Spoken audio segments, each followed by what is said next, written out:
the 2D games, Super Mario 3 and Yoshi's Island are great. Simple fun and has a creative philosophy. All the Zelda games, but out of the 2D ones, it's Link to the Past, Minish Cap, and Link's Awakening. Mega Man 3 and Mega Man X3 come to mind with its great enemy placement, and of course Chrono Trigger, because it has a great story. I've always loved the Sonic series. I grew up with Sonic 2 and Sonic 3. Although when it went over to 3D, I think they kind of lost the track a bit, because games weren't that easy to pick up and play anymore. And I'm a very big fan of story-based games like Portal and the Final Fantasy games. Of course, there are too many to mention, so for any of us you'll just get a tiny little portion of all the things we enjoy. Personally, I've always been inspired by Shigeru Miyamoto. I mean, that little touch of weirdness that he adds to his games, and the way that it's based on simple emotions and that inner childlike state that he designs his games around. I also enjoy Hideo Kojima's games just for the convoluted stories they get, and I'm always inspired by other indies and what they can create. As for art, there's too many sources to mention. I just capture everything I can see, basically. I've worked a lot on books in the past, and I'm really inspired by the work I've done there, because lots of good ideas pop into my head when I think of a story, and that sort of segues into hopefully good gameplay. Music inspires me more than other game developers, really. Whenever I listen to music, ideas start popping into my head, and I just start programming.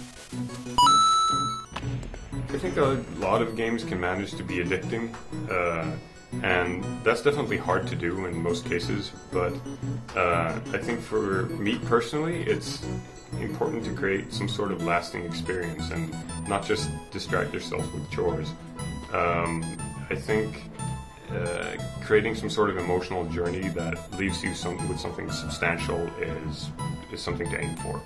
Well, I guess the biggest part of a game is, of course, it has to be really fun, and it's our job to sort of discover for the player what would be a fun gaming experience, and that's the big challenge of game making. A game should be really quick to get into. There should be no learning curve at all. You should just get into the game and start playing it, like most of the Sonic and Mario games.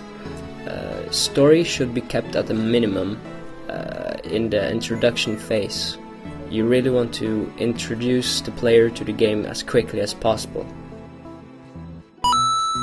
Well, right now we're working on Owlboy. The game specifically was created to try and do something new with 2D gameplay and 2D game mechanics. And it's kind of meant to blend in elements from games that we love and try and incorporate things that we don't feel games have used that often lately. It's also a game that we're not going to release unless we feel that the quality is top-notch, so hopefully the quality will shine through. Basically, just like any other indie team, we're just trying to create the very best game we can. But from what we're seeing so far, people are really liking it, and we're really liking it too, and it's getting better every single day, so we hope by the time we release, it'll be one of those games you can remember for a long time. For 3 years I went to programming school, but I didn't get a lot out of it, so I started to work on my own projects and to meet new people who were like-minded. For me personally, I took art school and then went over to 3D design and animation. And kind of like Joe, I didn't really have much use for it. I then went over to advertisement and kind of saw all the things that I didn't want to happen to me if I were to start my own company, and then went freelancing and kind of figure out how I would do things on my own. Now, I'd always wanted to create games, but doing things through freelancing and seeing how to do teamwork kind of pushed the ability to reach that goal. I studied programming, which is how I learned to program, obviously, and I also had a stint into rhetoric, which has helped a surprising amount because the school of rhetoric really teaches you how to think creatively, and that's been really useful. Well, I create all the art and present the general vision to the rest of the team. Then I kind of point fingers to Joe and Henrik, and they try to make the best sense out of my ramblings. The level design is kind of a collective thing. We usually discuss that openly, though I usually hand them some sort of draft, and then we all work on it together. We're kind of a collective group on how we do our design for the game. We don't have any working hours, so what we'll do is we'll just wake up in the morning, gather at the office, and start working until we drop dead, or until we fill our cups with coffee. Or in my case, disgusting amounts of delicious tea.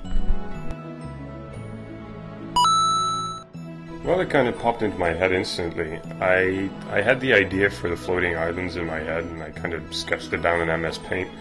Then, from that sketch, I used the base palette that I got from that through the entirety of the game.